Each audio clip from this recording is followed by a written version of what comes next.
बहुत बहुत स्वागत है आपका हरी सरलम लर्निंग हब क्लासेस में। तो आज का एग्ज़ाम जो रहा है उसके बारे में थोड़ा देख लेते हैं, किस प्रकार का एग्ज़ाम रहा है, किस प्रकार के क्वेश्चन आए हैं, जो पढ़ाया गया है वो आया है या नहीं आया है, उसके बारे में थोड़ा एक रिव्यू लेकर आए हैं।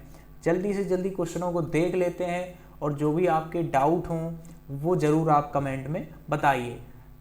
चलो शुरुआत करते हैं। सबसे पहला क्वेश्चन आया है, ये 801 बीजी का है पेपर, ठीक है। जो आपके पास हो क्वेश्चन मिला लीजिएगा जो हो, ठीक है। तो सबसे पहले है कि शुक्ल युग के कवि हैं, शुक्ल युग के निबंधकार हैं। शुक्ल युग में कौन से निबंधकार हैं? इनमें से कमलेश्वर, वियोगी हरि, मोहन राकेश। तो हजारी प्रसाद द्विवेदी जो हैं वो शुक्ल युग के निबंधकार हैं। इसके बाद है निर्मला उपन्यास के रचनाकार है, तो सबको पता है निर्मला, करवला, ये सब मुंशी प्रेमचंद जी के उपन्यास है। बहुत अच्छे क्वेश्चन है, ये सब पढ़ाए गए हैं क्वेश्चन, ठीक है।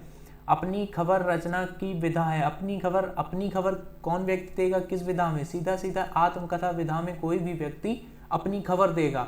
तो सबसे पहले आपको यही समझना है कि अपनी खबर कह रहा है तो आत्मकथा विधा की रचना है, ठीक है। तीनों क्वेश्चन अभी तक के सरल हैं।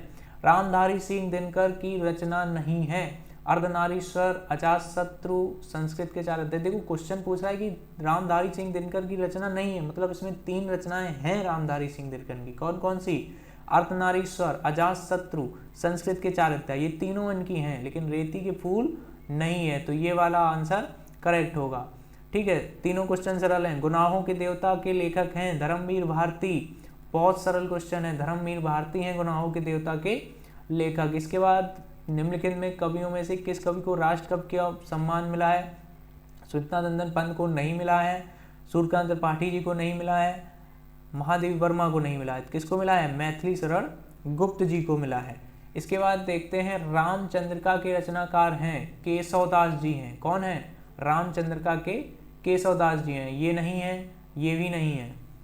घनानंद किस काल के कवि हैं? घनानंद प्रमुख हैं किस काल के? रीत काल के प्रमुख कवि हैं घनानंद, पता होगा आपको, ठीक है। ये आधुनिक काल के नहीं है, भक्त काल के नहीं है।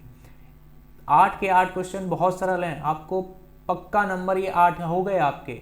इसके बाद छायावादी काव्य की प्रमुख विशेषता क्या है? प्रकृति का मानवीकरण, यथार्थ चित्रण, रूढ़ियों के प्रति विद्रोह, अंग्रेजी शिक्षा का विरोध। ये भी नहीं है, ये भी नहीं है, ये भी नहीं है। प्रकृति का मानवीकरण किया गया था छायावादी काव्य में, ठीक है। इसके बाद तार सप्तक के 7 कवियों में को किसने राहों के अन्वेषी कहा है? देखो राहों के अन्वेषी नागार्जुन ने कहा है, भवानी प्रसाद मिश्र, अज्ञे और रामविलास शर्मा। तो अज्ञे जी ने कहा है राहों के अन्वेषी। इसके बाद है क्वेश्चन नंबर 11, करुण रस का स्थायी भाव है। आंख मूंद कर ही आप आंसर लगा सकते हैं, शोक है, ठीक है। अभी तक के 11 क्वेश्चन आपने देखे, बहुत सरल हैं आपके, जो पढ़ाए गए हैं विगत कक्षाओं में। अभी आपने जो हिंदी की स्पेशल 2 क्लासेस देखी होंगी उसमें कई सारी रचनाएं आपको इसमें से मिलेंगी, ठीक है। तो जो पढ़ाया जाता है वही आता है बेटा। भूरे बालों की सी कतरन, छिपा नहीं उसका छोटापन। पूछ रहा है अलंकार कौन सा है? रूपक है, उपमा है, उत्प्रेक्षा है या श्लेष है? श्लेष नहीं है, उपमा अलंकार है। इसमें कौन सा अलंकार है? उपमा। क्योंकि देखो छोटेपन की भूरे बालों से कतरन, जो कतरन है, जो छोटापन है, उसकी भूले बालों की कतरन से उपमा की जा रही है, ठीक है। तो इसमें आपका हो जाएगा ये। इसके बाद हम देखते हैं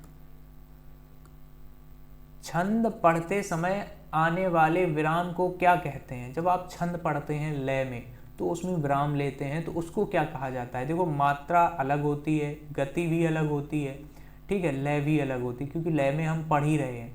तो जो यति है, क्या है? यति। यति इज द राइट आंसर। अभ्यास शब्द में किस उपसर्ग का प्रयोग होता है? अभ्यास में आ, अभ, अस, तो अभी, जो अभी उपसर्ग है इसका प्रयोग होता है। पंचतंत्र में कौन सा समास है? ये भी क्वेश्चन सरल है। पंचतंत्र में 2 समास है, द्विग्वी है क्योंकि पंचतंत्र गिनती आ रही है, और बहुब्री भी समास हो जाता है। कौन सा हो जाता है? बहुब्री, ये भी समास हो जाता है, दोनों हो जाएंगे। कोई अगर आपका बहुब्री होता तो वो पहले लगा देते आप। इसके बाद दिनकर, दिवाकर, भास्कर किस शब्द के पर्याय हैं? बहुत सरल क्वेश्चन, किसके हैं? सूर्य के। शुरुआत बचपन से आप पढ़ते आ रहे हैं, तो कोई भी क्वेश्चन अभी तक ऐसा नहीं है जो आपको शायद परेशान किया हो। इसके बाद है युवाम शब्द कौन सी विभक्ति एवं वचन आपको रूप तैयार करने होंगे, तो ये है युवाम। आम शब्द है अंतिम में, तो ये द्वितीय विभक्ति बहुवचन से है। कौन सा है? द्वितीय विभक्ति बहुवचन। मोहन द्वारा चित्र बनाया गया, इस वाक्य में वाच्य बताइए। वाच्य पूछ रहा है। वाच्य क्या होता है, मतलब इसमें कौन सा व्यक्ति क्या कर रहा है, कर्म का वाच्य है, मतलब कर्म कह रहा है, का कर्त कह रहा है, कर्ता कह रहा है, भाव कह रहा है, कुछ नहीं, तो भाव भी नहीं है, कर्म भी नहीं है, कर्ता बात कर रहा है कि मोहन द्वारा चित्र बनाया, मोहन करता है यहाँ पर, तो कर्तवाच्य है ये वाक्य। सूरज निकला और चारों ओर प्रकाश फैल गया, उपयुक्त वाक्य किस प्रकार का है? सूरज निकला और चारों ओर प्रकाश फैल गया सरल वाक्य है, संयुक्त है, मिश्रित है या प्रश्नवाचक है? तो प्रश्नवाचक है नहीं, सरल है नहीं। मिश्रित और संयुक्त में आप कंफ्यूज होंगे, तो देखिए मिश्रित तब होता है जब उसमें दो वाक्य, एक सरल और नकारात्मक या प्रश्नवाचक उसमें शामिल हो, लेकिन इसमें दोनों ही सरल हैं, तो इसको संयुक्त कहा जाता है। क्या कहा जाता है? संयुक्त। ठीक है, तो ये हो गया आपका बी ऑप्शन। लास्ट क्वेश्चन देख लेते हैं, कौन सा शब्द सर्वनाम है इसमें से? मोहन, बगीचा, तुम या सच्चा? तो सीधा सीधा पता है कौन सा है इसमें सर्वनाम, तुम। तो बहुत सरल क्वेश्चन थे। इन 20 क्वेश्चनों में आपके अगर 18 नंबर भी आ रहे हैं तो बहुत अच्छी बात है। ठीक है, बहुत सरल क्वेश्चन थे, कोई आपको इसमें परेशानी नहीं होनी चाहिए।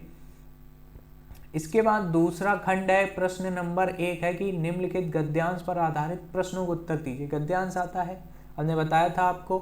तो हम लोग कच्ची मिट्टी की मूर्ति के समान रहते हैं, जिसे जो जिस रूप में चाहे उस रूप में का करे, चाहे राक्षस बनावे चाहे देवता।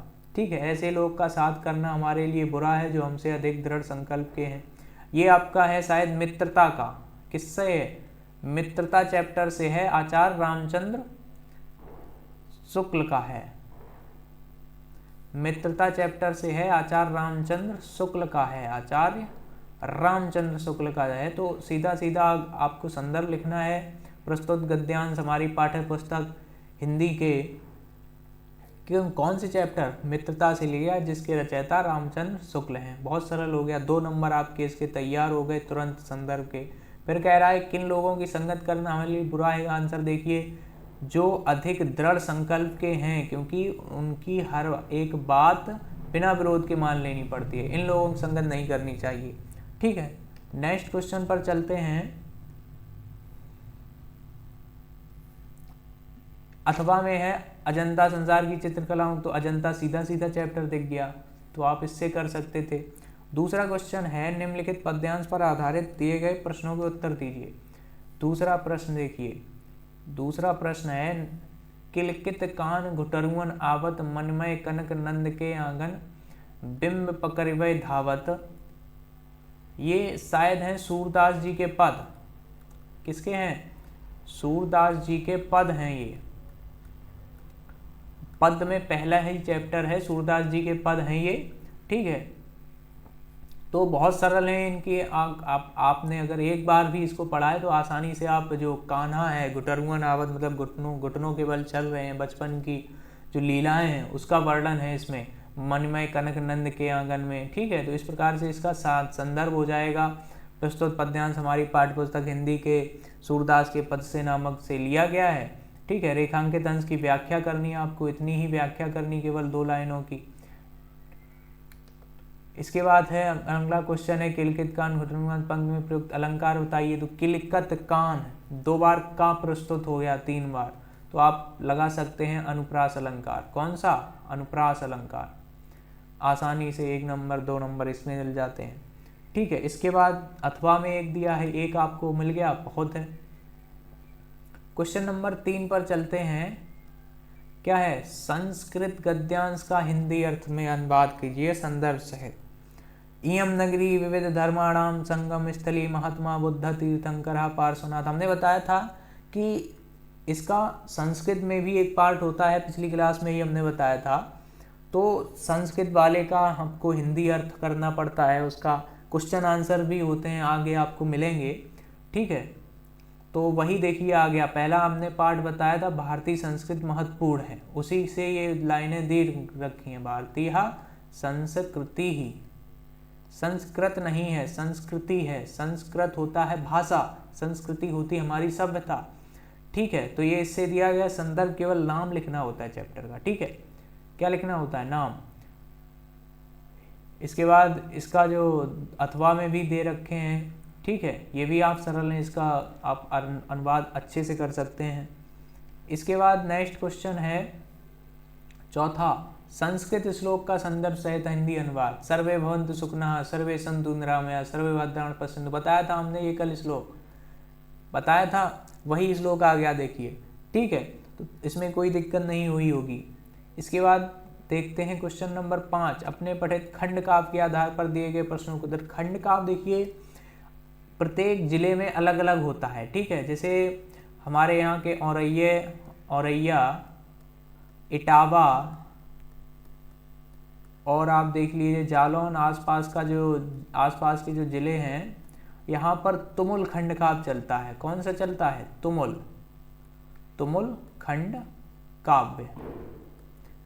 तो ये आप जिस जिले के होंगे उस जिले से संबंधित आपको लिखना होता है, अन्य अदर का नहीं लिखा जाता है। तो ये देखिए अंत में दे रखा है तुमुल खंड काव्य, तो उसी का जो यहाँ के जो छात्र थे वो करते हैं, ठीक है।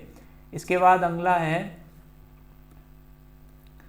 अगला देखिए, हमने आपको क्या बताया था, जीवन परिचय के बारे में बताया था। देखिए जीवन परिचय 5 नंबर 10 नंबर के हैं, 5 इसके पद के और 5 पद गद्य के। तो हमने 3 बताए थे, जयशंकर प्रसाद, राजेंद्र प्रसाद और रामचंद्र शुक्ल। रामधारी सिंह दिनकर अलग आ गए, 2 आपके देखिए मिल गए, 2 में से कोई एक करना था आपको, आसानी से हो जाएगा। हमने जो बताया था वही आया है। आप देख लीजिए पद में हमने तुलसीदास बताए थे, महादेवी वर्मा भी बताए थे और सूरदास बताए थे, ठीक है। सूर को मिस कर गए, तुलसी आ गए, महादेवी वर्मा 2-2 मिल गए आपके। बताइए 3 बताए तो उसमें 2-2 आ रहे हैं, ठीक है।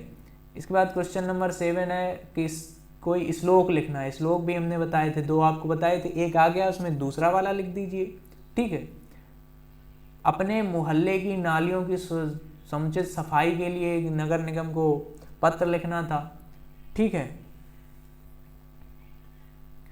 और अंतिम क्वेश्चन है, नहीं अंतिम नहीं है, उससे पहले एक है प्रश्नों को उत्तर संस्कृत में दीजिए। हमने बताया था आएंगे संस्कृत में प्रश्नोत्तर, हमने आपसे बताया भी था। अगर आपको कोई प्रॉब्लम है उसमें तो आप ज़रूर कमेंट में बताना कि हम उसको कोई क्लास करवा दें, लेकिन आप लोगों को कोई कमेंट नहीं आई तो हमने उस पर फिर कोई अलग से वीडियो नहीं बनाई। देखिए क्वेश्चन आंसर भी आए हैं, 2 करने थे इसमें भी, ठीक है। निम्नलिखित में से किसी एक विषय पर निबंध लिखना था। निबंध जलवायु परिवर्तन और मानव प्रभाव पर, मतलब जो आज की स्थिति है, ज्योग्राफी मतलब जलवायु बहुत परिवर्तन हो रही है तो उस पर बहुत अच्छा निबंध आप इस पर लिख सकते थे। विद्यार्थी जीवन पर रटाया जाता है शुरुआत से, उस पर भी लिख सकते थे। किसी धार्मिक स्थल का वर्णन और राष्ट्र प्रेम हमारे जीवन में विज्ञान। देखिए इसमें अगर पहला और लास्ट जिस बच्चे ने किया उसको साथ में 5 और 6 नंबर किसी ने नहीं रोके, और जिसने विद्यार्थी जीवन, राष्ट्र प्रेम और ये किए हैं इनके 4 नंबर आएंगे, ठीक है। निबंध का भी असर पड़ता है, अगर आपने पहला किया है तो 6 पक्के आपके हैं और अच्छे से लिखा है। तो जो भी बच्चा, कुछ पेपर बहुत कठिन नहीं था, बहुत सरल पेपर था, कोई कठिन नहीं था पेपर। अगर इस पेपर में अगर बंदे ने अच्छे से पढ़ा है तो 90+ मार्क्स अच्छे से आ जाएंगे, आसानी से आ जाएंगे, 90+ मार्क्स आएंगे। 90 से ज़्यादा किसी ने नहीं रोके अगर आपने अच्छे से एग्जाम को दिया है और अच्छी राइटिंग से लिखा हुआ है, ठीक है। तो कोई कठिन पेपर नहीं था, सब पढ़ाया हुआ था, ठीक है। अब मिलते हैं अगले एग्ज़ाम में। अगले एग्ज़ाम की तैयारी कीजिए और हम लाएंगे अगले एग्ज़ाम के लिए काफ़ी वीडियो जो आपके तुरंत परीक्षा से पहले के लिए बहुत आपको उपयोगी रहेंगे। बिल्कुल वही क्वेश्चंस रहेंगे जो आपके एग्ज़ाम में आने वाले होंगे, ठीक है। मिलते हैं नेक्स्ट क्लास में, तब तक के लिए धन्यवाद।